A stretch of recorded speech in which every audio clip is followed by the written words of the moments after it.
وقال جل جلاله وأما بنعمة ربك فحدث وقال رسول الله صلى الله عليه وسلم اغتنم خمسا إلى آخر الحديث أو كما قال عليه الصلاة والسلام উক্ত মাহফিলের সম্মানিত সভাপতি, উপস্থিত ওলামায়ে কেরাম, শহরের বিভিন্ন জায়গা থেকে আগত মুসলমান ভাইয়েরা, বিশেষভাবে যুবকরা, যেই পর্যন্ত লাউড স্পিকারের আওয়াজ পৌঁছতেছে, যদি কান পাতার সুযোগ থাকে, অর্থাৎ শোনার যদি কোনো সুযোগ থাকে, তাহলে পর্দার অন্তরালে মা ও বোনেরা, কোরআন হাদিস থেকে যতটুকুই তেলাওয়াত করলাম, আশা রাখি একই সামনে রেখে কিছু কথা রাখব। কিন্তু সাথে সাথে সকলের কাছে হাত জোর অনুরোধ, যতটুকু শুনব, যতক্ষণ শুনব, কথা যতক্ষণ চলবে, পরিপূর্ণ মনোযোগ দিয়ে শুনব। দ্বিতীয়, পরিবেশটাকে পরিপূর্ণ নীরব এবং নিঝুম রাখব, কেননা এই দুটোটাই আল্লাহর আদেশ। ফাস্তামিউ, এটাও আল্লাহর আদেশ, আনসিতু, এটাও আল্লাহর আদেশ। পরিপূর্ণ মনোযোগ দিয়ে শোনা, এটাও আল্লাহর আদেশ। পরিপূর্ণ পরিবেশটাকে নিঝুম রাখা, এটাও আল্লাহর আদেশ। আর সত্য এটাই, সত্য এটাই, আল্লাহর আদেশ যত মানব,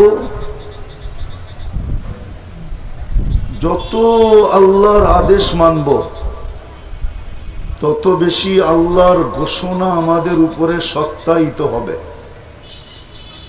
এই আয়াতেই শেষে আল্লাহর একটা ঘোষণা আছে, লাআল্লাকুম তুরহামুন, তাইলে আমি তোমাদেরকে রহমতের ছোঁয়া দিব না।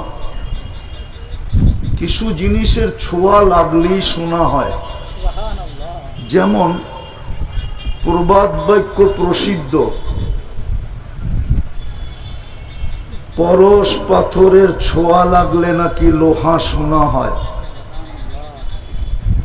মেনে নিলাম কিছু সময়ের জন্য এটা সত্য, যদিও আজ পর্যন্ত কেউ পরশ পাথর পায় নাই, দুনিয়ার কোনো মিউজিয়ামেও নাই। এটার অস্তিত্ব আছে কিনা বিজ্ঞান বলতে পারে না, যে এমন কোনো পাথর দুনিয়াতে আছে কিনা যেটা ছোঁয়া লাগলে কি হয়, শোনা হয়। কিন্তু মেনে নিলাম পরশ পাথরের ছোঁয়া লাগলে যদি শোনা হইতে পারে, তো আজকে তো শুধু রহমতের ছোঁয়া লাগবে না। যদি আল্লাহর হুকুম পুরা হইল, তাহলে শুধু রহমতের ছোঁয়া লাগবে না, হতে পারে রহমতের বৃষ্টিও হবে। অনেকে আকাশের দিকে চাইতেছে মেঘ আসে কিনা, ঠিক না? যদি রহমতের ছোঁয়া লাগলেই শোনা হয়, রহমতের ছোঁয়া লাগলেই শোনা হয়। একটা উদাহরণ দিব, হাদিস থেকে দিতেছি, একটু পিছের থেকে নিয়ে যাইতেছি যাতে বুঝে আসে। বুঝে না আসলে কিন্তু জীবনটা কেটে যাবে। আমরাও ভুল ধারণা নিয়ে কবরে চলে যাব। আজকে আমরা সবাই ভুল ধারণায় আছি, সবার ধারণা ভুল। সবাই ভাবতেছে দুনিয়াটা যেমন কবরটাও এমন, সবাই ভাবতেছে দুনিয়াটা যেমন মউতটাও এমন, সবাই ভাবতেছে দুনিয়ার হিসাব কিতাব যেমন আখেরাতের হিসাব কিতাবও মনে হয় এমনই হবে। সবাই ভাবতেছে দুনিয়ায় যেরকম ভিজিটিং কার্ড চলে, মরার পরে মনে হয় ভিজিটিং কার্ড চলবে। মনে হয় ভিজিটিং কার্ড বোঝেন না, ঠিক না? বোঝেন ভিজিটিং কার্ড না? মনে হয় বোঝেন টোঝেন না, ঠিক না? মাদারীপুরের মানুষ তো সাদা সিধা মানুষ, প্রত্যেকে বুঝবে। ভিজিটিং কার্ড দুনিয়াতে চলে, ঠিক না? না চলে না? আরে আইডি তো চলে। প্রত্যেকের ভিন্ন ভিন্ন আইডি আছে, ঠিক না? কি বলেন? তো দুনিয়ায় যেরকম আইডি চলে, ভাবতেছে কবরও এরকম আইডি চলবে। না না, ভুল ধারণা। ভাবতেছে দুনিয়ায় যেরকম সম্পর্ক চলে, কবরও এরকম সম্পর্ক চলবে। আমি নিয়ে যেতেছি, দেখাবো দুই একটা করে দেখাবো, তারপরে আসল জায়গায় নিয়ে যাব। কেননা জীবনটা কিন্তু ছোট, অস্তিত্ব নিজের ইচ্ছায় না। আল্লাহর রহমতের বৃষ্টি যদি আমাদের উপরে না হতো, তাহলে আমি কোনোদিন মানুষ রূপে অস্তিত্ব নিতাম না। মানুষ রূপে অস্তিত্ব নেওয়া এটাই প্রমাণ করে যে আল্লাহর রহমতের বৃষ্টি আমার উপরে ছিল, বিদায় আমি সৃষ্টির শ্রেষ্ঠত্বের মুকুট মাথায় নিয়ে অস্তিত্ব নিতে পারছি। আমি মানুষ, সৃষ্টির সেরা। একদিকে সেরা না, সর্বদিকে সেরা। আমার কোনো তুলনা হয় না। কোনো সৃষ্টির সাথে মানুষের তুলনা হয় নাকি? ফেরেশতার সাথেও তুলনা হয় না। যদি তুলনা হইতো, তাহলে ফেরেশতা 24 ঘন্টা আমার সেবা করতো কেন? হাদিস তো বলে ফেরেশতা 24 ঘন্টা আমাদের সেবা করে। মনে হয় হুজুররা বিশ্বাস করতে চাইতেছে না।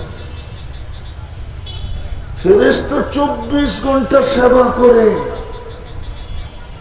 ফেরেশতাদের অনুরোধ ছিল, ফাজআল লাহুমুদ দুনিয়া ওয়াজআল লানাল আখিরা। মানুষকে দুনিয়া দিয়া দেন, আমাদেরকে আখিরাত দিয়া দেন। যুক্তি বলে ওরা যাবে আর নাফরমানি করবে। আতাজালু ফিহা মান ইউফসিদু ফিহা, ওরা জমিনকে রক্তে রঞ্জিত করবে, ওরা সারা দিন নাফরমানি করবে। বলুক এই যুবকরা, আমি গানের কথা বলতেছি না, নাচের কথা বলতেছি না। এই মাদারীপুরের যুবক যুবতীরা সারা রাত্রে নেটে যা দেখে, এটা যদি সমাজে প্রকাশ পাইত, তাইলে কোন যুবককে তার মা ঘরে ঢুকতে দিতেন না। বলুক কারা, বলুক মেয়েরা ভিতর থেকে। কেউ সমাজে যদি প্রকাশ করে দিতেন, আল্লাহ কসম খোদা, কোন মেয়ের বাড়িতে কোন ছেলের প্রস্তাব যেত না। সত্য বলতেছি, ইন্টারনেটের যুগ। কোন ছেলের কাছে কোন মেয়ের বাবা মেয়ে দিতে চাইতেন না। ইন্টারনেটের কারণে তো আমার সমাজ এরকম কলুষিত। লুকায় কে? কে?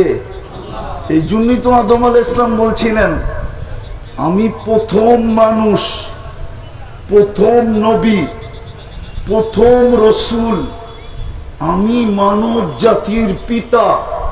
তারপরও একটা ভুল করলাম, কিয়ামতের সকাল পর্যন্ত মানুষকে আল্লাহ জানায়া দিলেন, শুধু ভুল, গুনাহ না। আর উম্মতে মুহাম্মদীর সাথে আল্লাহর কেমন পীড়িত, পীড়িত বুঝেন কি? কি মোহাব্বত? পীড়িত ওরা বোঝে, বুঝামু? 14 তারিখে ফুলও দেয়, হোটেলেও খাওয়ায়, বাড়িতেও পার্সেল দেয়। যদি ডাক্তার অনুমতি দিত, তাহলে কলিজা খুলা বুনা করে ওর প্যাকেট করে ওর হাতে উঠায় দিত। তারপরে বলতো বাড়িতে যে শুধু আমাকে একটা মেসেজ দিবা, I.U। এটার নাম হইল পিড়ি। কিন্তু ছেক্ষায় সবাই, এটাই বাস্তব। চেহারায় বলতেছে সব ছেক্ষাউরা পারে না, ওরা সামাজিকতার কারণে মিছিল বাহির করতে। নাইলে মাদারীপুরে ডেলি মিছিল হইতো, আর পুলিশের কন্ট্রোলের বাহিরে হইতো। প্রত্যেক বাড়ির সামনে যায় মিছিল করতো, সাক্ষে এসে আমার ভাই, পরেরটা বললাম না, বাইরো বাড়ির থেকে বাইরো। কিন্তু সামাজিকতার কারণে পারে না। তো যেটা বুঝাইতেছিলাম, আদম আলাইহিস সালাম বলে উম্মতে মুহাম্মদীর সাথে কেমন মহব্বত, 24 ঘন্টা গুনাহ করে, আল্লাহ কাউকে জানতে দেয় না। আর আমি তো একটা ভুল করলাম, সারা দুনিয়াকে জানায় দিল, না জানায় নাই? কি বলে হুজুররা? হুজুর তো নাই, সব চলে গেছে, সব চলে গেছে। এখন তো দেখতেছি সব বাচ্চা বাচ্চা বসে আছে, ঠিক না? তো যেটা বুঝাইতেছিলাম, উম্মতে মুহাম্মদীর সাথে আল্লাহর মোহাব্বত। আদম আলাইহিস সালাম বলতেছে কেমন মোহাব্বত, সারা দিন গুনাহ করে, কাউকে জানতে দেয় না। দ্বিতীয় উনি বলতেছিলেন যে একটা ভুল করলাম, 350 বৎসর কাঁদানের পরে, 300 বৎসর কাঁদানের পরে মাফ করলেন। 300 বৎসর টানা কাঁদলেন, তারপরে মাফ হয়েছে। কিন্তু উম্মতে মুহাম্মদী সারাদিন গুনাহ করবে, রাত্রে আল্লাহ ডাইকা ডাইকা মাফ করে দিবে। এখন ডাকতেছে, এখন রাতের 3 ভাগের 1 ভাগ অতিবাহিত হয়ে গেছে, বুখারী শরীফে আছে। এখন ডাকতেছে, হালমি মুস্তাগফির ফাগফির আলা, কে আসিস, সারাদিন গুনাহ করছিস, আমি চলে আসছি তোদের বাড়ির ছাদে, দুনিয়ার ছাদ, প্রথম আকাশে চলে আসছি, মাপ চাইতে দেরি, আমি মাপ করতে দেরি করব না। তো যদি রহমতের ছোঁয়াই না লাগতো, তো আপনি মানুষ হইতেন কি করে? বুঝা গেল রহমতের ছোঁয়ায় আপনি মানুষ, নাইলে যা খুশি তা বানাইতে পারতেন। দ্বিতীয়, এর চেয়ে বড় ছোঁয়া দেখাইতেছি, যদি এর চেয়ে বড় রহমত আমাদের উপরে না হইতো, তাহলে আমরা মুসলমানের ঘরে আসলাম কি করে?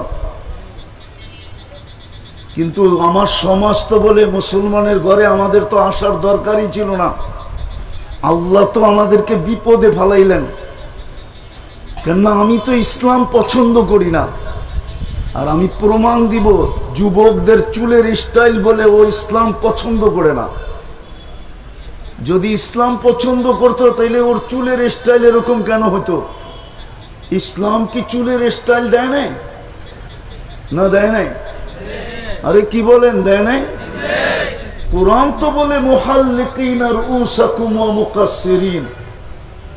ইসলাম তো চুলের স্টাইল দিলেন। ওরা কেন সারা রাত্র নেটে দেখা চুলের ডিজাইন চয়েস করে? 100 টাকার চুল মাদারীপুরে 1000 টাকা দিয়া কাটায়। চাঁদ রাত্রে, ঈদের রাত্রে 1000 টাকা দিয়া চুল কাটায়।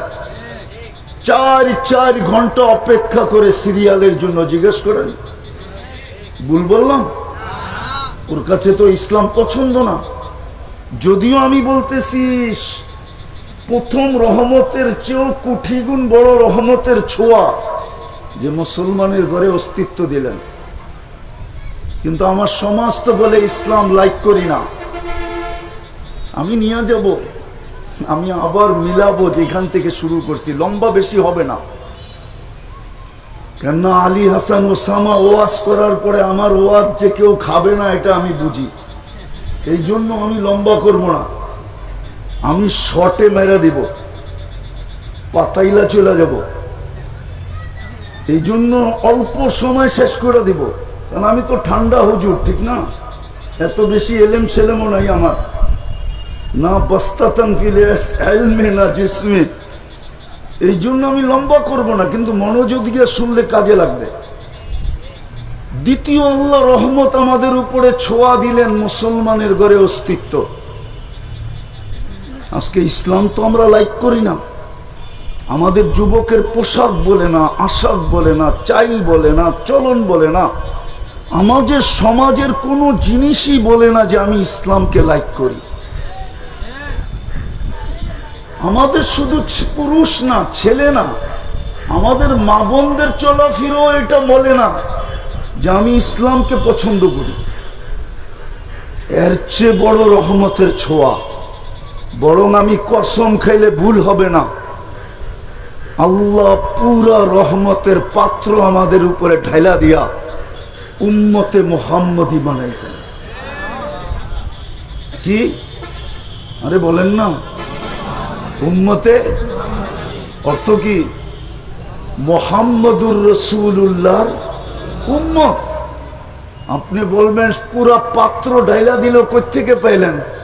আমি আপনাদেরকে যুক্তি দিতেছি, পাত্র রাখবেন তো রাখবেন কেন? আমাদের পরে তো কোনো উম্মত নাই, পাত্র রাখার তো কোনো প্রশ্নই নাই।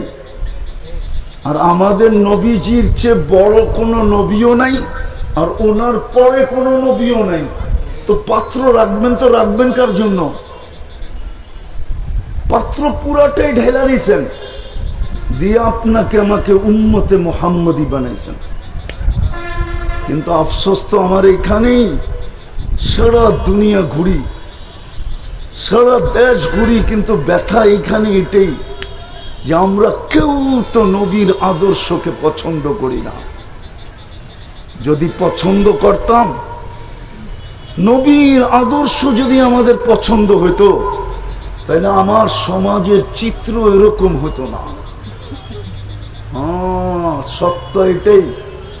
কিন্তু ভুলা যাব বিদায় আগেই বলা যেতেছি, মাদারীপুরের মানুষ নবীর আদর্শ পছন্দ হোক আর না হোক, বুখারী শরীফে আছে, ইমাম বুখারী রহমতুল্লাহ আলাইহি লেখছেন, কবরে সর্বপ্রথম প্রশ্ন যেটা হবে, মৌলিক প্রশ্ন যেটা হবে, আসল প্রশ্ন যেটা হবে, মেইন প্রশ্ন যেটা হবে, গুরুত্বপূর্ণ প্রশ্ন যেটা হবে, সেটা সর্বপ্রথম প্রশ্ন হবে, মা কুনতা তাকুলু ফি হাদার রাজুলি মুহাম্মাদিন, বলো তুমি মুহাম্মদুর রাসূলুল্লাহর আদর্শে কতটুক আদর্শবান ছিল। যার উম্মত বানাইতে যে তোমার উপরে আমি রহমতের পুরা পাতিল আর ভাণ্ড পুরা ঢেলা দিছিলাম, ভালোবাসার শেষ সীমা করে দিছিলাম, তোমার পরে আর আমি ভালোবাসার সীমা কারো জন্য রাখি নাই। যদি বলবেন প্রমাণ, তাহলে আমি একটা প্রমাণ দিতেছি, পরিশ্রম এক রাত্র, কয় রাত্র? কয় রাত্র পরিশ্রম? কয় রাত্র? সজাগ কয় রাত্র? 83 বৎসরের ইবাদত কেন দিবেন? না ভুল বলতেছি? লাইলাতুল কদরি খায়রুম মিন আলফি শাহর। তাও তো আমি খায়ের বাদ দিয়ে বলতেছি, খায়ের যদি যোগ করি তাইলে 83 কোটি বৎসর বললেও কম হবে। আমি যদি 83 কোটি বৎসর বলি তাইলেও কম হবে যদি খায়ের যোগ করি। কেন আপনারা বুঝবেন না, হুজুররা হয়তো বুঝতে পারে। আর মেইন বক্তা চলে গেছে তো সবাই চলে গেছে, আমাকে আপনাদের ভিতরে রাখা গেছে, কয়েকজন ছাত্রই আছে, ওদেরকে দিয়ে প্রমাণ করি। মাদ্রাসা একটা পড়া আছে তাসালসুলাত, 83 বৎসরের ভিতরে তো 83টা লাইলাতুল কদর আছে, ঠিক না? ওইটাতে প্রত্যেকটায় তো আবার 83 বৎসর, তাই না? আবার ওইটার ভিতরে 83 বৎসর লাইলাতুল কদর আছে, আবার প্রত্যেকটা 83 বৎসর। এরম যদি গুনতে থাকি তাইলে খায়ের ওই হাদিস সত্য হবে, ওয়ালি খাইরি লা নিহায়া। আল্লাহ বলেন আমার খায়েরের কোনো সীমা রেখা নাই। তাইলে আমি 83 লক্ষ বৎসর বললেও তো সীমা রেখা বলতেছি, আল্লাহ তো বলতেছে সীমা রেখা নাই। আপনাকে উম্মতে মুহাম্মদী বানাইলেন, কিন্তু নবীর আদর্শ তো আমরা পছন্দ করি না। কিন্তু মনে গাইথা রাখেন, কবরের প্রথম প্রশ্ন হবে, শুধু ইমাম বুখারী লেখেন না, ইমাম মুসলিমও লেখছেন, কবরের প্রথম প্রশ্ন হবে, মা কুনতা তাকুলু ফি হাযার রাজুলি মুহাম্মাদিন। বল বল বল, রহমতের সমস্ত ভান্ডার তোমার উপরে ঢালা দেওয়ার পরে ভালোবাসা সবকিছু তোমার উপরে ঢেলা দেওয়ার পরে তোমাকে আমি উম্মতে মুহাম্মদী বানায়া কপালকে খুলা দিছিলাম। তুমি আমার বন্ধুর রঙে রঙিন ছিলা কতটুকু বলো। আমি শেষ জায়গায় চলে আসছি যেখান থেকে শুরু করছিলাম, যে আল্লাহর হুকুম না মানলে রহমতের ছোঁয়া লাগবে না, আর যদি মানি তাইলে রহমতের ছোঁয়া লাগবে। আজকে মুসলিম দুনিয়ার দিকে একটু তাকান, 250 কোটি মুসলিম দুনিয়াতে, 250 কোটি মুসলমান, 60টা মুসলিম দেশ। কয়টা? মনোযোগ মনোযোগ, আওয়াজ না। 60টা মুসলিম দেশ, 250 কোটি মুসলমান দুনিয়াতে। সবচেয়ে বড় টাকা মুসলমানের কাছে। 4 দেশের টাকার চেয়ে বড় কোনো টাকা দুনিয়াতে নাই। না ইউরোপে আছে, না আমেরিকা আছে, না ইংল্যান্ড আছে, না কানাডা আছে, না অস্ট্রেলিয়া আছে, না জাপান আছে। দুনিয়ার কোনো উন্নত দেশে নাই 4 মুসলিম দেশের চেয়ে বড় টাকা। কুয়েত, বাহরাইন, ওমান, ব্রুনাই, 4 দেশের চেয়ে বড় কোনো টাকা দুনিয়াতে নাই। মুসলমানের চেয়ে কাপড় চোপড় দুনিয়াতে বেশি কেউ পড়ে না। বিকেনি একটা কাপড় হলো নাকি? বিকেনি চিনেন? চিনেন হুজুর বিকেনি? না মনে হয় চিনে না। ওই যে ওরা চিনে, ওরা চেনো না বিকেনি? বিকেনি একটা পোশাক। বলো কি? মাদারীপুরে বাজারে তো 200 টাকা দিলেই পাওয়া যায়, ঠিক না? না পাওয়া যায় না? দোকানের ঠিকানা দিন। 200 টাকা যার দাম, মুসলমানের চেয়ে কাপড় চোপড় কেউ বেশি পড়ে না। আমি ওর বুকের ভিতরে পাও রেখা বলতেছি, যেখানে সবচেয়ে বেশি ইউরোপ প্রবাসী। মাদারীপুরের চেয়ে ইউরোপ প্রবাসী বাংলাদেশে কোথাও নাই। ওর বুকের ভিতরে পা দিয়া বলতেছি, শুধু মাদারীপুরে ব্যবহৃত কাপড় যতগুলা আলমারিতে রাখা আছে, ইউরোপের কোন দেশে এতগুলা ব্যবহৃত কাপড় এন্টার দেশে আলমারিতে রাখা নাই। চ্যালেঞ্জ। যদি ব্যবহৃত কাপড় আলমারিতে রাখা থাকতো, তাইলে ইউরোপের গলি গলি, প্রত্যেক রোডে রোডে, প্রত্যেক চৌরাস্তায়, প্রত্যেক সুপার মার্কেটের সামনে, প্রত্যেক কাপড়ের দোকানের সামনে পুরান কাপড় রাখার জন্য আমাদের দেশে যেরকম শহরে ডাস্টবিন রাখা থাকে, ময়লা রাখার জন্য, পুরান কাপড় ড্রপ করার জন্য এরকম বক্স রাখা থাকতো না। না না না, সবচেয়ে বেশি কাপড় মুসলমান পরে, কাপড় চোপড়। আমার কথা মাইনা নেন, আমি 103টা দেশ ঘুরা বলতেছি।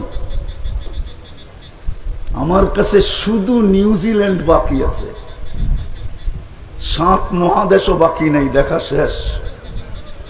আমার দিলে এখন আর দুনিয়া ঘুরার কোনো আকাঙ্ক্ষা নাই।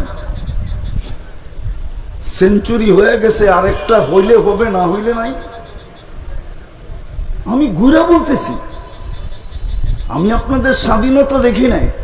আমার বড় দুঃখ থাকবে মৌত পর্যন্ত, কেননা প্রথম স্বাধীনতার সময় তো বড় ছোট ছিলাম, তেমন বুঝ ছিল না। একটা নতুন স্বাধীনতা আসলো, এটাও চোখে দেখলাম না। কিন্তু দেখবো তো দেখবো কি করে, ওই দিন তো আমি মাটিতেই ছিলাম না, আমি তো আকাশে ছিলাম, আকাশে। 4 তারিখ রাত্রে আমি ইংল্যান্ড থেকে কানাডা যেতেছিলাম, নামার পরে শুনছি স্বাধীন হয়ে গেছে। আমি ইংল্যান্ডে কানাডায় যখন নামছি তখন 5 তারিখ, কানাডার 5 তারিখ। এইখানে দিন পার হয়ে রাত্র 8টা বাজছে, আমি 7টার সময় যে নামছি। আমি সারা রাত্র আকাশে উঠতেছিলাম। তো যেটা বুঝাইতেছিলাম, সবচেয়ে বেশি কাপড় চোপড় মুসলমান পরে। মুসলমানের চেয়ে কাপড় চোপড় দুনিয়ার কেউ পরে না। মুসলমানের চেয়ে সুস্বাদু খানার আইটেম দুনিয়াতে কেউ বেশি খায় না। চ্যালেঞ্জ, এইখানে তো ইটালির প্রবাসীও দাঁড়ানো থাকতে পারে। আমার মনে আছে 2008-এ আমি ইটালিতে ছিলাম, বলোনিয়া। আমার একসাথে এন্টার 25 দেশের সফর চলতেছিল ইউরোপের, 2008। তো আমার পাশে এক খাওয়ার দস্তরখানে ইটালির নবমুসলিম শিল্পপতি ছিল। তো আমাকে বলতেছে, মুফতি সাহেব, জান্নাতে যে এত আইটেম হবে আমার বিশ্বাস হয়। তো আমি কইলাম, কি করে বিশ্বাস হয়? কেননা বলোনিয়াতে বাঙালিরা তখন খুব বাঙালি ছিল 2008-এ, এখনো আছে। ওরা শুধু মাছের আইটেম করছিল 25টা। কয়টা? 25 আইটেম শুধু মাছের। তো বলতেছে, দস্তরখান দেখে আমার মনে হয় জান্নাতে কোটি কোটি আইটেম হবে। আমি বললাম, ইসলামের আগে তুই কি খাইতি? 24 ঘন্টাই তো কাজ করতাম, খাওয়ার সুযোগ কোথায় পাইতাম? হয়তো গাড়ি চালাইতে চালাইতে একটা বার্গার খায়া নিতাম, একটা পিজা খায়া নিতাম, একটা হটডগ খায়া নিতাম, একটা এটা সেটা খায়া নিতাম, উপরে একটা ড্রিঙ্কস, তার উপরে 1 গ্লাস মেরা দিতাম।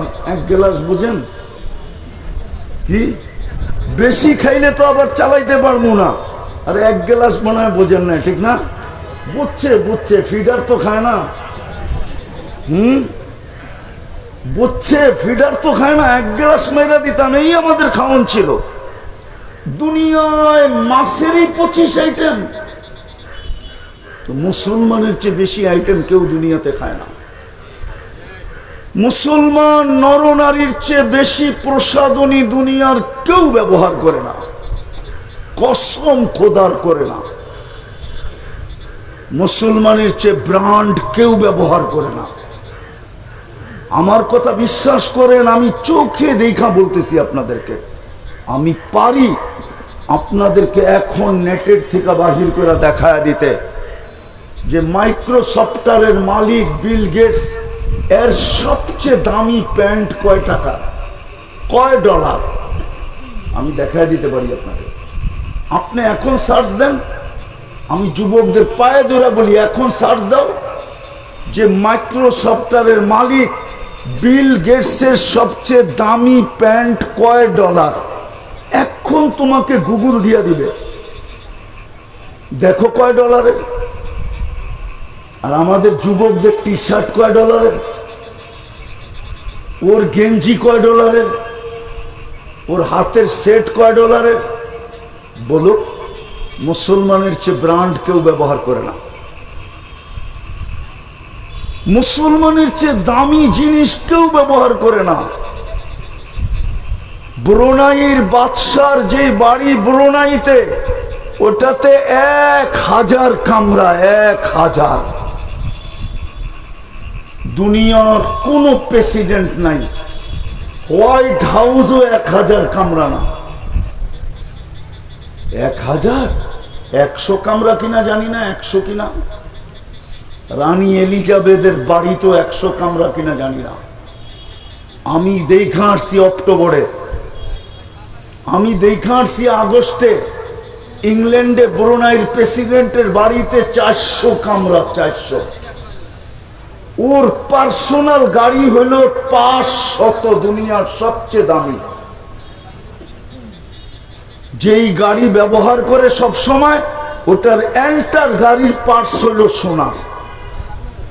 আমি আপনাদেরকে দেখাইতে চাইতেছি, ইতিহাস বলতে চাইতেছি না, ব্যথা বুঝাইতে চাইতেছি যে সব দিক দিয়ে যখন মুসলমান উর্দে, তো আজকে মুসলমানের এই দুরবস্থা কেন?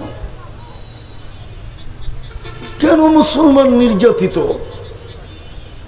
কেন মুসলমান নিষ্পেষিত?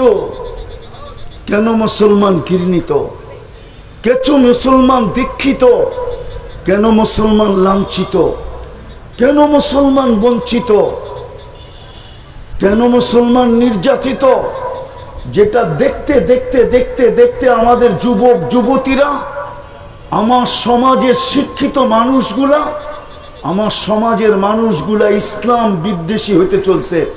ওরা সদা সর্বদা ফেসবুক খুললেই দেখে, নেটের জগতে ঘুরলেই দেখে, দুনিয়ার কোথাও ভ্রমণে গেলেই দেখে যে আমরা সর্বদিক দিয়ে লাঞ্ছিত, সর্বদিক দিয়ে বঞ্চিত, সর্বদিক দিয়ে দীক্ষিত, সর্বদিক দিয়ে ঘৃণিত।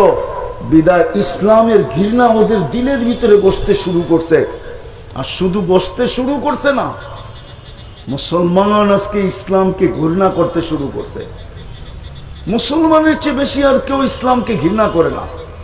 কিন্তু যুবক, একটা কথা মনে রাখো, একটা কথা মনে রাখো, তুমি ওদের সাজেই যত সাজো না কেন, তোমাকে বাঁচাইতে হলে ইটালিতে লম্বা কয়েকটা বান্ডেল গুনতে হবে।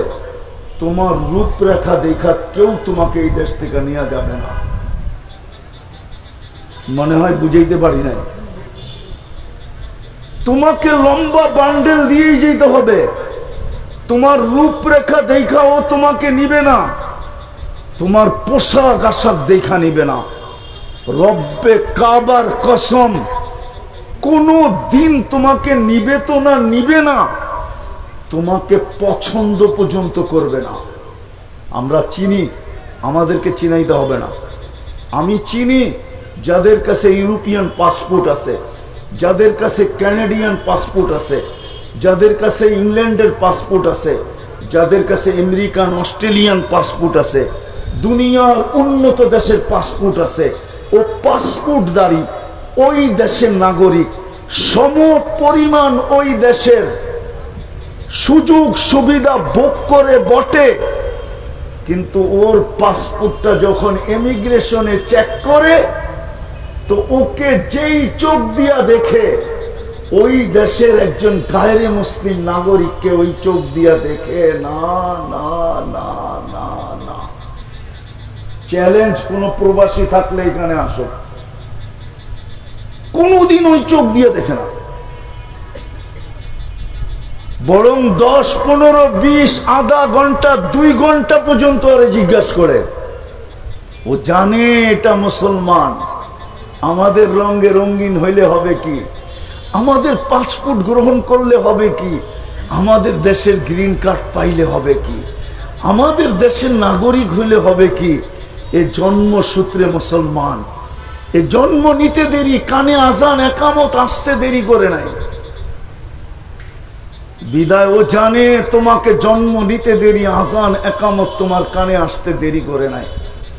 জন্মের সাথে সাথে তোমার কানের ভিতর দিয়া তোমার ভিতরে একটা আগুনকে ঢুকায় দেওয়া হয়েছে, যেটা কোনো দিন নিভবে না না না না না। ও জানে। আমি শেষ জায়গায় চলে আসছি। আজকে আমাদের দুরবস্থা কেন? যোগ বিয়োগ তো আমার মিলে না।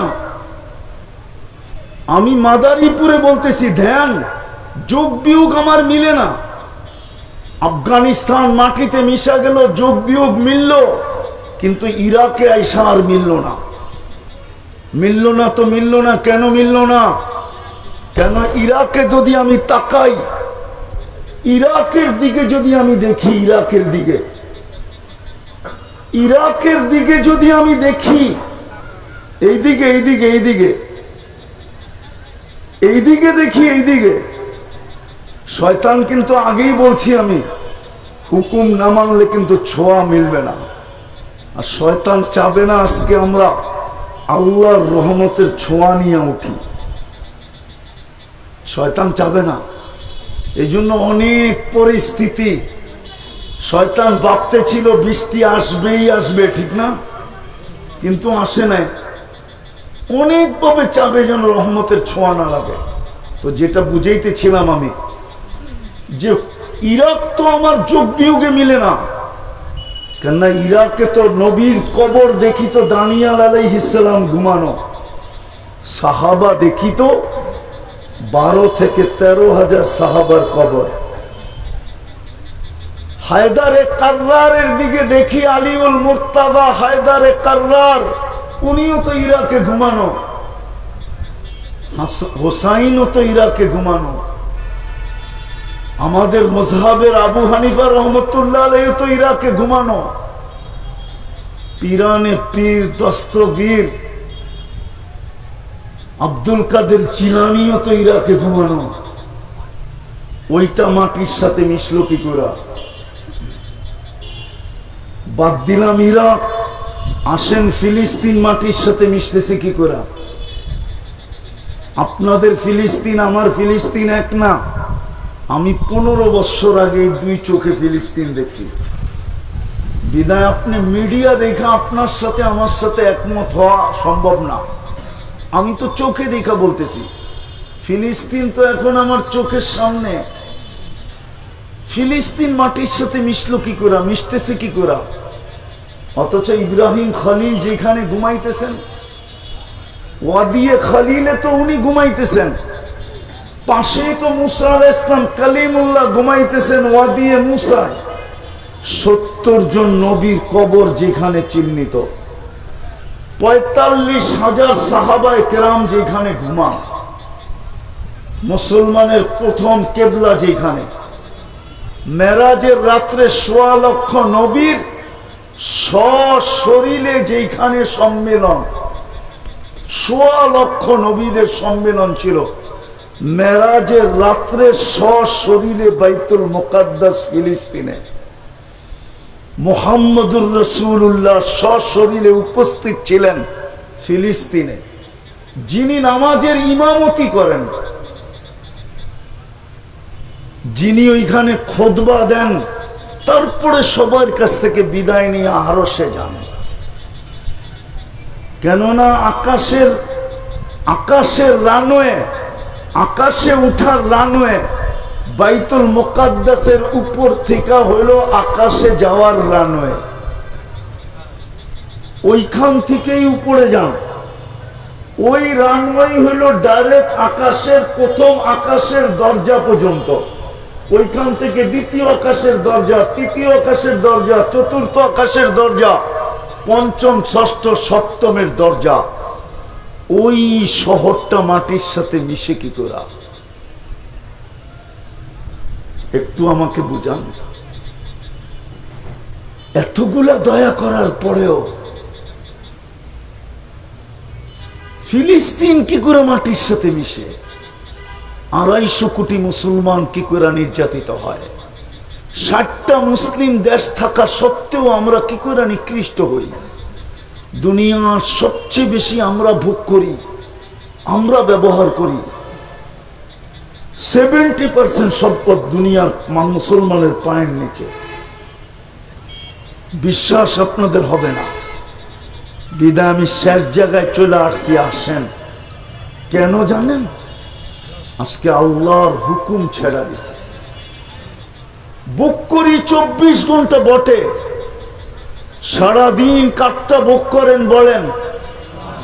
কাটটা কার নুন খাই? জোরে বলেন, আটটু জোরে বলেন। আল্লাহ বললে গুনাহ হবে না। আল্লাহ যত জোরে বলবেন তত ভিতরে ক্লিয়ার হবে, ক্লিয়ার ভিতরে। কসম খোদার, যত জোরে আল্লাহ বলবেন তত জোরে ভিতরের ব্লক দূর হবে, ব্লক ক্লিয়ার হবে। সারাদিন কাটটা বুক করি। এই মজমায় একজন বলুক ডেলি আমি 200 বার আল্লাহ বলি।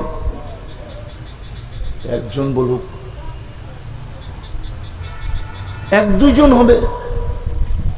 কোন যুবক বলুক ডেলি আমি মনের থেকে একবার আল্লাহ বলে একটা চিৎকার দিই। অথচ ও তো মাদারীপুর ফাটায় আল্লাহর দেওয়া যৌবন দিয়া। মাদারীপুর হাতের তালুতে রাখে আল্লাহর দেওয়া কি দিয়া? হ্যাঁ, যৌবন যদি না থাকতো তোমার দিকে কে তাকাইতো? বলো যুবক, কে ফুলের আশা করতো আর কে তোমাকে ফুল দিত? কে আশা করতো তুমি লেখা পাঠাও I.U, আর তুমি কার কাছে আশা করতে? কেননা তৃতীয় লিঙ্গের কাছে তো কেউ আশা করে না আজ পর্যন্ত। আল্লাহ তো তোমাকে যৌবন দিল, একবার তো আল্লাহ বলে না 24 ঘন্টা বুক করে কাটটা। মাদারীপুরের মানুষ যদি পানির দামে অক্সিজেনের বিল নিতেন, পানির দামে যদি অক্সিজেনের বিল নিতেন, 1 লিটার দাম কত? 30 টাকা যদি অক্সিজেনের দাম নিতেন, রব্বে কাবার কথম মাদারীপুরে কোনো পলিথিনের বাড়িও হতো না। পলিথিনের মাদারীপুর কেন, বাংলাদেশি হতো না। উপরে পলিথিন দিয়া কোনো বাড়ি হতো না। ডেলি 16,500 টাকা বিল দিতে হতো। 550 লিটার অক্সিজেন নেই, 30 টাকা যদি 5 লিটার হয় তো 16,500 টাকা ডেলি বিল হতো। বিল মাসে হইতো 4,95,000 টাকা বিল। বৎসরে হইতো কত টাকা বিল? একটু ভাবেন আমার কথা। 24 ঘন্টা ওলারটা ভোগ করে, 24 ঘন্টা। দুরবস্থার কারণ বলতেছি, কারণ শুধুমাত্র শুরু। বাংলা একটা প্রবাদ বাক্য আছে, নুরু মাত্র শুরু। আমাদের দুরবস্থা মাত্র শুরু, আরো হবে, আরো হবে, আরো। আমরা চিনি, আমি বাংলাদেশের মহারথীদেরকে চিনি, যাদের সাথে আমি একসাথে ফ্লাইট হয়েছে, একসাথে একই ফ্লাইটে গেছি। আমি চিনি অনেককে যে ঘন্টার পর ঘন্টা এয়ারপোর্টে দাঁড়ায় ছিল এমিগ্রেশনে। আমি একজনকে চিনি 6 ঘন্টা দাঁড়ানো ছিল, 6 ঘন্টা। আমরা চিনি। দুরবস্থা কেন? দয়া তো করলেন, মানুষ বানাইলেন, বাদ দিলাম মানুষত্ব, মুসলমান বানাইলেন। ইসলামের রং আমাদের ভিতরে কোথায়? সমস্ত পাত্রকে ডাইলা দিয়ে উম্মতে মুহাম্মদী বানাইলেন, নবীর আদর্শ কোথায়? শেষ জায়গায় চলে আসছি, সব বাদ দিলাম। মাদারীপুরের মানুষ আর লম্বা করতে চাইতেছি না, সবকিছু বাদ দিলাম। ইসলামের রঙও বাদ দিলাম, নবীর আদর্শ বাদ দিলাম। সবকিছু বাদ দেওয়ার পরেও যদি ডেলি 5 বার আল্লাহ ডাকে, কে ডাকে? কে ডাকে? কে ডাকে? বুক করি কাটটা, হায়াত কার হাতে? মৌত কার হাতে? সবকিছু কার হাতে? ওই আল্লাহই তো ডেলি 5 বার ডাকে, ঠিক না? দুনিয়ায় সামান্য একটু বিরোধিতায়, সামান্য একটু বিরোধিতা, সামান্য দেখামো আঙ্গুল দিয়া? না, দেখাইলাম না। ডাকা যাইতে হবে তো, আবার গাড়ি গুড়ি আটকায় দেয় কিনা, ঠিক না? কত যায় না, ঠিক না? মাদারীপুরের যুবকরা যদি গাড়ি আটকায় দিল, পরদেশি মানুষ, ঠিক না? ঠিক না? আবার হুজুররা তো এই দেশের নাগরিকই না, ঠিক না? নাগরিক নাকি? হুজুরদের তো এই দেশের নাগরিক, এই দেশের মানুষ মনে করে না, মনে করে এরা ভাইসা আসছে, ঠিক না? ঠিক না? হুজুররাও যে ট্যাক্স দেয় এটা জানে না, ঠিক না? ট্যাক্স অফিসে চাকরি নিয়ে দেখেন, হুজুররাও ট্যাক্স দেয়। এমন না যে হুজুররা ট্যাক্স ছাড়া গাড়ি চালায়, হুজুররাও ট্যাক্স দেয়। ট্যাক্স হোল্ডার নাগরিক হুজুররা। তো যেটা বুঝাইতেছিলাম, সামান্য একটু বিরোধ হইলে যদি সইতে না পারে, প্রতিশোধের আগুন দিলে দাউ দাউ দাউ দাউ করে জ্বলতে থাকে। সামান্য একটু বিরোধ আজকাল আমরা দেখতেছি আজকাল প্রতিদিনই তো প্রোগ্রাম থাকে। আমার সাথে যদিও না হয়, আমার সাথে যদিও হয় না আজ পর্যন্ত, যদিও না হয়, কিন্তু আমি দেখতেছি স্টেজে আমাদের স্বজাতির সাথে হইতেছে, সামান্য একটু নাম দেয় নাই, সামান্য একটু স্টেজে কথা বলতে দেয় নাই। আর আমি আপনার পায়ে হাত দিয়ে জিজ্ঞেস করব, ডেলি আল্লাহ যে 5 বার আপনাকে ডাকে, আমাকে ডাকে, কে ডাকে? কে ডাকে? কে ডাকে? শুধু আল্লাহ। শুধু আল্লাহ ডাকলে তো মনকে বোঝাইতে পারতাম।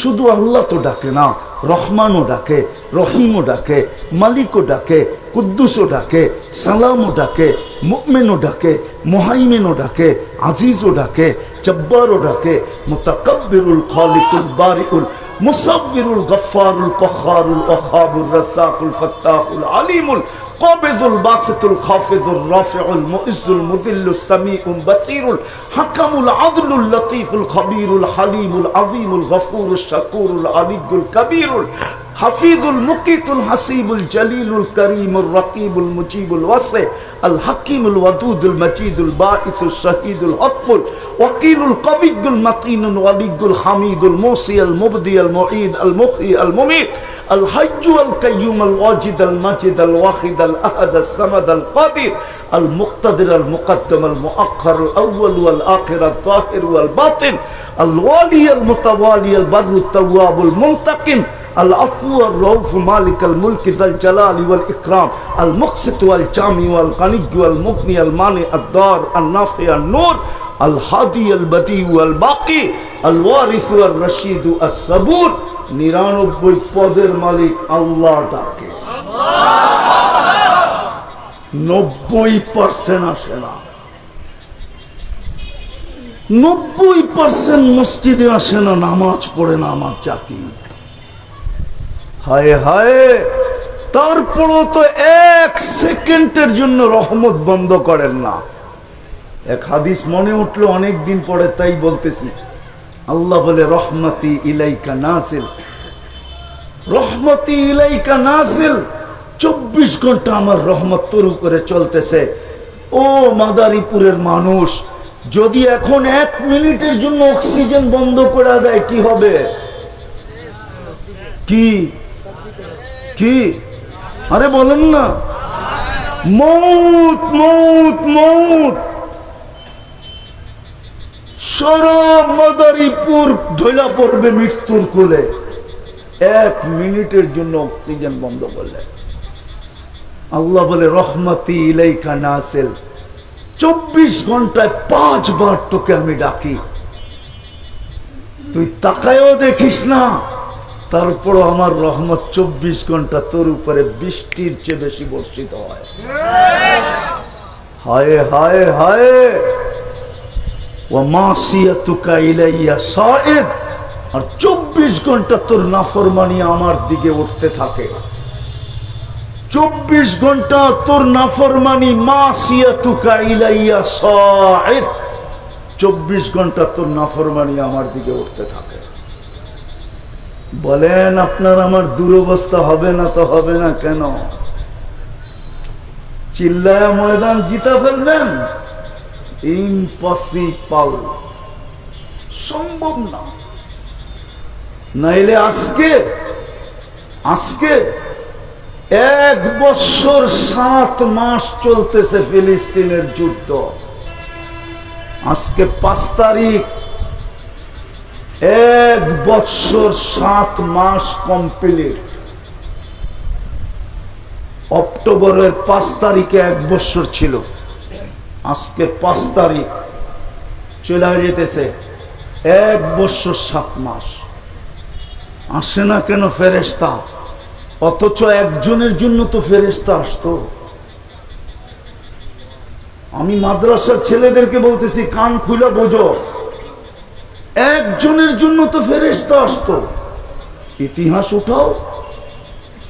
সাহাবী রাসূলকে ডাকাতে ধরছে, ডাকাত বলছে সব মাল নিয়ে নিবো, বলছে নিয়ে নাও, কোনো আপত্তি নাই। বলছে শুধু মাল নিব না, তোমার জানটাও নিব। বলছে তাও নিয়ে নাও, কোনো আপত্তি নাই, মরতে তো হবেই, কিন্তু একটা অনুরোধ যদি তুমি মানো। বলছে সেটা কি? বলে 2 রাকাত পড়তে দাও না। বলছে তোমাকে পড়তে দিলাম, তাড়াতাড়ি করবে। কিন্তু বয়ে বয়ে যখন সালাম ডান দিকে প্রথমে ফিরাইছে, তো দেখে সুদর্শন যুবক দাঁড়ানো, মুস্কি মুস্কি হাসি, খোলা তরবারি হাতে, চেহারার থেকে যেন চাঁদের চেয়ে বেশি আলো ছিটকায় পড়তেছে। বাম দিকে সালাম ফিরে ডান দিকে জিজ্ঞাসা করছে তুমি কে? তো হাসতেছে আর বলতেছে আশ্চর্যের বিষয়, ওয়ারে ওয়ারে ওয়া, আমাকে ডাইকা আনলা তুমি, আবার তুমি জিজ্ঞাসা করো তুমি কে?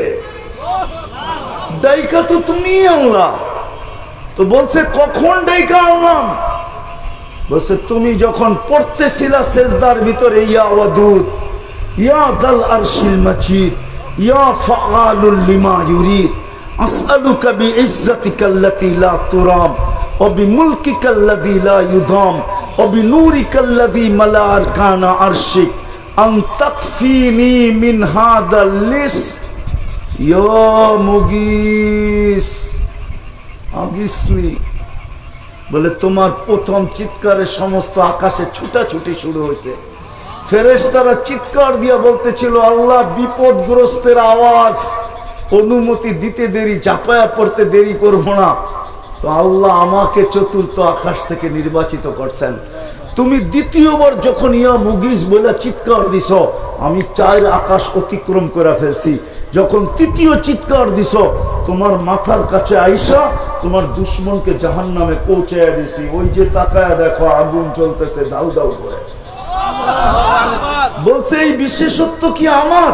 বলছে না, তোমার মতো যে নামাজ কিয়ামতের সকাল পর্যন্ত উপহার দিবে, আমি ওর জন্য কিয়ামতের সকাল পর্যন্ত বেঁচে থাকবো। ও মানুষ গোপা, ও মাদারীপুরের মানুষ বলেন, একজনের জন্য যদি ফেরেশতা চতুর্থ আকাশ থেকে ছুটে আসতে পারে, তাহলে 60 লক্ষ ফিলিস্তিনের জন্য কেন আসে না? গাজাতে তো 30 লক্ষ, পশ্চিম তীরে 30 লক্ষ, 60 লক্ষ মুসলমানের জন্য কেন আসে না? ওরা তো বন্ধুর ভাষায় কথা বলে, ওরা তো কোরআনের ভাষায় কথা বলে, ওরা তো জান্নাতের ভাষায় কথা বলে, কেন আসে না? 250 কোটি মুসলমানের জন্য কেন আসে না? চতুর্দিক থেকে তো শকুন চোখ উঠায় বসে আছে, আমাদের উপরে থাবা মারবে, তো মারবে কখন? কেন বুঝান আমাকে। বিদায় সত্য এটাই, আমরা আল্লাহর হুকুম ছেড়া দিছি, ইসলামের রং ছেড়া দিছি, নবীর আদর্শ ছেড়া দিছি। আল্লাহ ডাকে তারপরও আসি না। বিদায় সত্য প্রস্তুত থাকি, আমরা প্রস্তুত। হাদিসের কথা বলতেছি, প্রস্তুত থাকি। কেননা আমাদেরকে ক্লিন করবেন, এটাই সত্য। আমাদেরকে পুত পবিত্র করে উঠাবেন, এটাই আল্লাহর বন্ধুর সাথে অঙ্গীকার। আপনার উম্মতকে আমি পবিত্র করে উঠাবো, কেননা আপনাকে আমি রাজি করে ছাড়বো। আপনার চেহারায় কিয়ামতের দিন আমি ভাঁজ আসতে দিব না। লা ইউখজিকা ফি উম্মতিক, উম্মতের ব্যাপারে আপনাকে আমি লজ্জিত হইতে দিব না। আপনাকে আমি রাজি করে ছাড়বো। সাউফা ইউতিকা রাব্বুকা ফাতারদা, আপনি সুপারিশ আমি গ্রহণ করব। বিদায় আমি আগেই আপনার উম্মতকে ওয়াশ করব। বলছে কিভাবে ওয়াশ করবেন? বলছে আল কাতলু আল সালাসিল, অহেতুক হত্যার শিকার হবে আপনার উম্মত। আজকে আমরা অনর্থক হত্যার শিকার। আমার দেশে দেখেন, আপনাদের মাদারীপুরে দেখেন, এই কয়দিনে যে কটা হত্যা হইল, আপনি বলেন কি কারণে হত্যা? 1 কাপ চায়ের জন্য হত্যা। বাংলাদেশের পত্রিকায় আছে 5 টাকার বাদামের জন্য হত্যা, সামান্য একটু বিরোধের জন্য হত্যা। অহেতুক হত্যা বাড়তেছে, বিজাতিত করতেছে। আমরা পর্যন্ত একজন আরেকজনকে হত্যা করার জন্য পাগলের মতো করতেছি। প্রস্তুত থাকি, যদি তওবা না করলাম, আর যদি আজকে তওবা করলাম, আল্লাহর দিকে যদি ফিরা গেলাম, তাহলে আমি আপনাদেরকে সুসংবাদ শুনাইতে পারি। ফা ইন তাবু ফা আনা হাবিবুহুম, আল্লাহ বলে তওবা করতে দেরি, আমি বন্ধু হইতে দেরি করব না। লিউযীকাহুম বা'দাল্লাযী লাআল্লাহুম ইয়ারজিউন। আল্লাহ বলে আমি চাই তোমরা ইউটার্ন নাও। যদি কথা বুঝে আইসা থাকে চলে যেতে হবে কবরে। প্রথমেই বলছি কোনো কার্ড চলবে না, কোনো পরিচয় চলবে না, কোনো সম্পর্ক চলবে না। ওটা খোলার সময় আমার কাছে এখন নাই। চলবে না, কোনো কিছুই চলবে না। যদি চলতো তাহলে আবু তালেবের কবর আমাকে শতবার কাঁদাইতো না। আমি আবু তালেবের কবর চিনি, আপনারা না চিনলেও আমি চিনি। কার পাশে শুয়ে আছে এটাও আমি জানি। আম্মাজান খাদিজাতুল কুবরা রাদিয়াল্লাহু তাআলা আনহার পাশে শুয়ে আছে। হাজিরা জানে না কোন দিক দিয়ে গেলে ওনার কবর দেখা যায়, কেননা ওনার কবর যেই দিক দিয়ে গেলে দেখা যায় ওই দিক দিয়ে কাউকে দাঁড়াইতে দেয় না। ওটা হলো ফ্লাইওভার, গাড়ি আসে আর যায়, ওইখানে কাউকে দাঁড়াইতে দেয় না। ওইখানে দাঁড়াইলে দেখা যাবে ওনার কবর আম্মাজানের বিলকুল পাশে, যেটাকে ওলামায়ে কেরাম জান্নাতুল মুআল্লা বলে, উপরের জান্নাত। আবু তালেবের কবর আমাকে শতবার কাঁদাইতো না। যখনই যাই তখনই কাঁদায়। বাংলাদেশে বৈশাখ মনে উঠলে চোখে পানি চলে আসে। আবু তালেব ৪৪ বৎসর বাতিজাকে সিনায় রেখা পারলেন। ওই বাতিজা সব বাদেই দিলাম, আমাদের নবীজি চাচাকে 2 হাতে কবরে নামাইছেন, 2 হাতে। ওলামা জানে কিনা এই হাতের মর্যাদা? নবীজির হাতের মর্যাদা জানেন না? উম্মত জানে না। ওলামা জানে কিনা এটাও জানি না। জানেন এই হাতের মর্যাদা? শুধু আনাস ইবনে মালিক রাদিয়াল্লাহু তাআলা আনহু টিস্যুতে হাত মুছছিলেন, টিস্যুতে। জীবনভর উনি আগুন দিয়ে পরিষ্কার করছেন। জীবনভর একটা সুতা পর্যন্ত দুনিয়ার আগুন পোড়াইতে পারে নাই।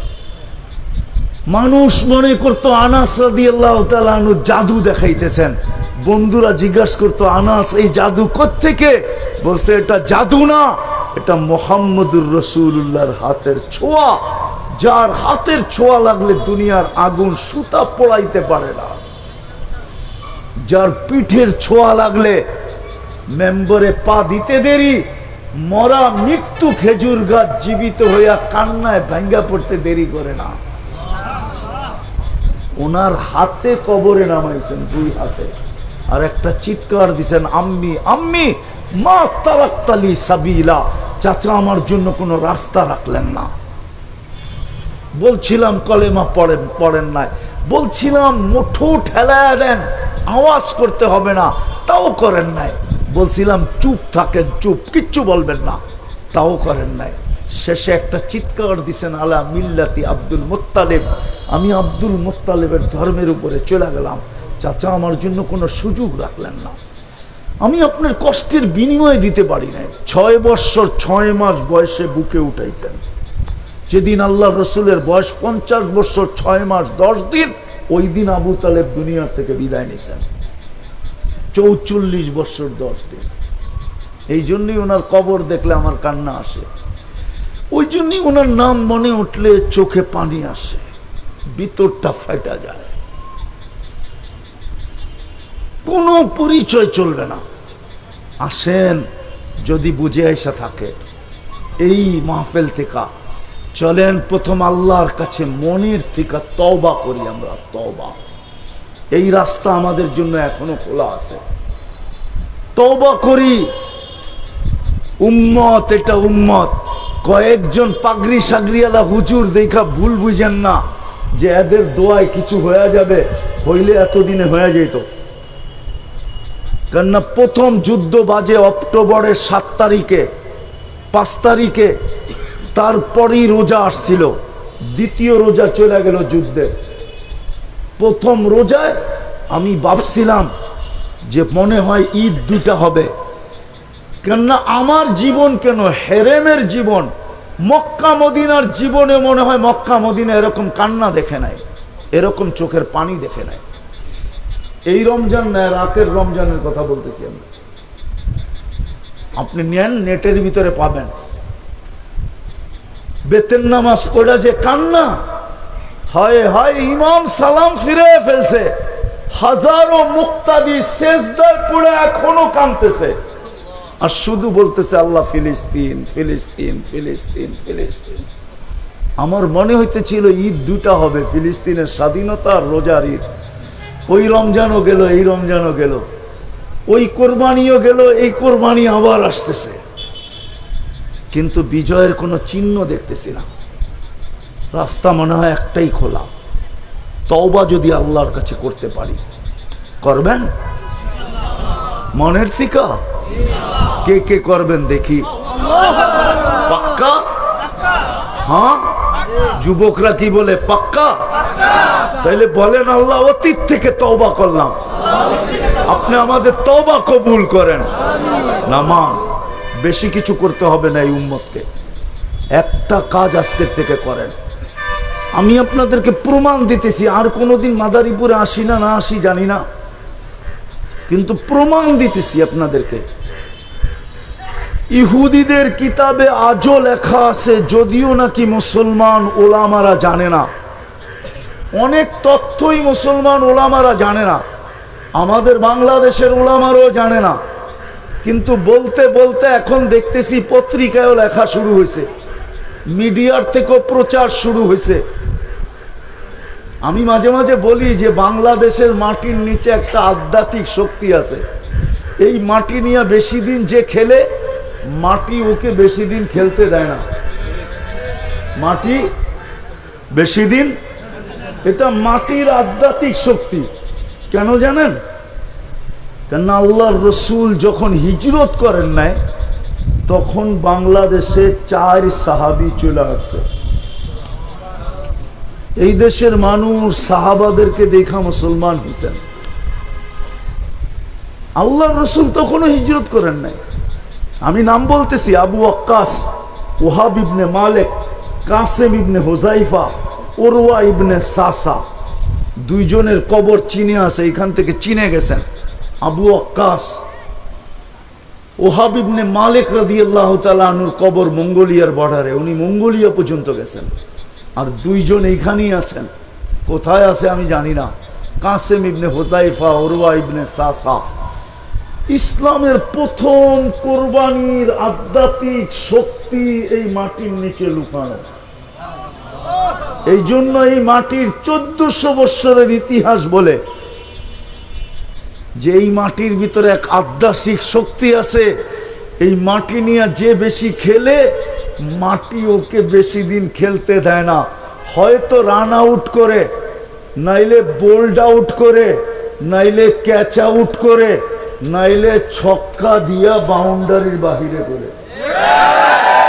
এটা হলো এই মাটির আধ্যাত্মিক শক্তি।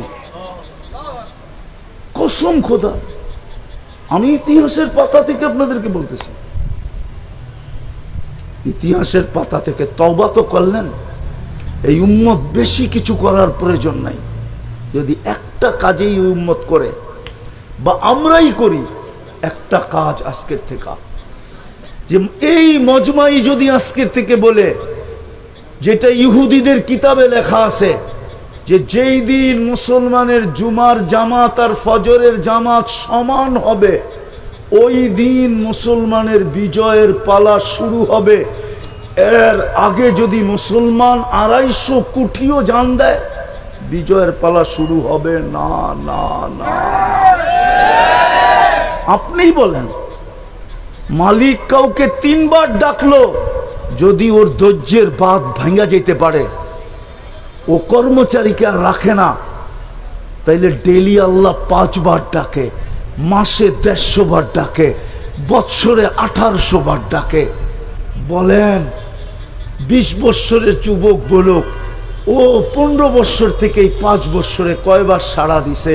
জুমায় জুমায় হয়তো যায়, ঈদে হয়তো যায়, বাকি সারা বৎসরই তো ডাকে সাড়া দেয় না। তাইলে আল্লাহর কি ধৈর্যের কোনো বাঁধ নাই? আল্লাহ কতদিন সহ্য করবে? তারপরও তো রহমত 1 সেকেন্ডের জন্য বন্ধ করেন না। আসেন আজকের থেকে আমরা মসজিদ ভরা দেই। পারবেন? পারবেন বেনমাজি মুক্ত মাদারীপুর শহর বানাইতে? আমি তো একটা রাষ্ট্র চিনি যেখানে আমি 6 বার গেছি, কোনো বেনমাজি নেই। আমি 6 বার গেছি ওই দেশে, 6 বার। আফ্রিকার একটা দেশ আছে চাঁদ, যেটাকে আরবিতে তাসাদ বলে। আপনার দেশের 15-20 গুণ বড়। ম্যাপে দেখেন চাঁদ একটা আফ্রিকার দেশ আছে, 100 কোটি মুসলমান মাত্র। ওই দেশে একজনও বেনামাজি নেই। আমি শুধু যাই না বলতেছি না, আমি 6 বার গেছি। আমি প্রেসিডেন্টকে চিনি, বর্তমান প্রেসিডেন্ট, এর বাপকে চিনি, আমি স্পিকারকে চিনি, সবাইকে চিনি, আমাকেও চিনি। গরিব দেশ, কিন্তু কোনো বেনামাজি নেই, কোনো বেনামাজি এখানে নেই। পারবেন মাদারীপুরটা বেনামাজি মুক্ত বানাইতে? পারবেন? পড়ব এবং বেনামাজি মুক্ত করব। কে কে রাজি আছি? পড়ব। এবং আমি এই যুবকদেরকে বলবো, এই সংস্থার যুবকদেরকে, তোমাদের পায়ে হাত দিয়া বলি, শুধু ওয়াজ পর্যন্ত সীমিত থাইকো না। তোমরা ইচ্ছা করলে, আমার বিশ্বাস, আমি যদিও তোমাদের স্বাধীনতায় ছিলাম না, কিন্তু আমার বিশ্বাস এবং আমি দুনিয়ায়, আমি দেশে ফিরছি 18ই আগস্ট, আর ফিরছিও একদিনের জন্য। আমি নামছি, 2-3 দিন পরে আমি চলে গেছি কোরিয়া। আমি কোরিয়ার থেকে ফিরছি 23 সেপ্টেম্বর। কিন্তু যেদিন আমি শুনছি স্বাধীন হয়ে গেছে, ওই দিন আমার ভিতরে একটা কথা কাইথা গেছে, যে আমার যুবকরা যদি চায় তো আমার পুরা জাতিকে দিনদার বানাইতে পারে। কেন আমি 16-17 বৎসর দেখছি, ঘুমের ভিতরে পর্যন্ত ভাবতে পারে নাই, ফালায়া দিবে, ঘুমের ভিতরে পর্যন্ত ভাবতে পারে নাই। ঘুমের ভিতরেও যদি কেউ ভাবছে, তো এটাও টেকনোলজির মাধ্যমে জেনা ফেলছে। ঘুমের থেকে উঠা দেখছে হ্যান্ডকাপ নিয়ে দাঁড়ানো আছে, ঠিক না? আর আলহামদুলিল্লাহ আমার যুবকরা নামতে দেরি, বাংলাদেশকে নতুন স্বাধীনতা দিতে দেরি করে নাই। বিদায় আমার বিশ্বাস।